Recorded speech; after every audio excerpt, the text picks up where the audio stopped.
публикациями относительно независимых средств массовой информации, которых практически не осталось в России и Республике Башкортостан, могут знать, что имя главы администрации города Елалова и его заместителя Филиппова полоскается в этих средствах почти каждый, если не каждый день, то каждую неделю.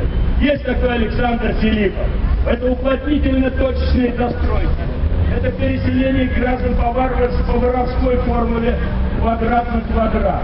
Это и многие захваты земельных участков и в городе, и в пригороде. Город, который становится местом наживы, а не пространством для жизни. Захватываются детские спортивные площадки, захватываются зеленые уголки, уничтожаются. Доколе это может продолжаться? Так вот, у нас в этом году с вами есть возможность поменять ситуацию в лучшую сторону.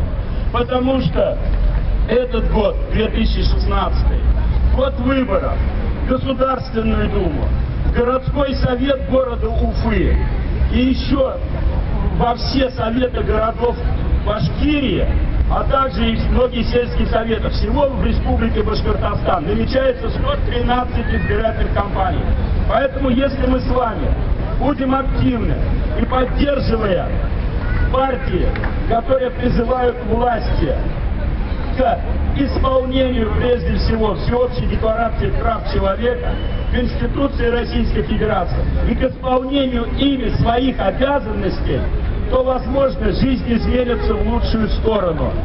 Когда будут депутаты выбирать уполномоченного по правам человека, который действительно будет защищать права человека, а не бывшего ментовского генерала Татьяну Москалькову, как это было сделано вчера в Государственной Думе. Позор такой Думе, которая навязала Российской Федерации уполномоченного по правам человека, который репрессирует, наоборот, гражданское общество, человека, который был на службе у репрессивного органа МВД.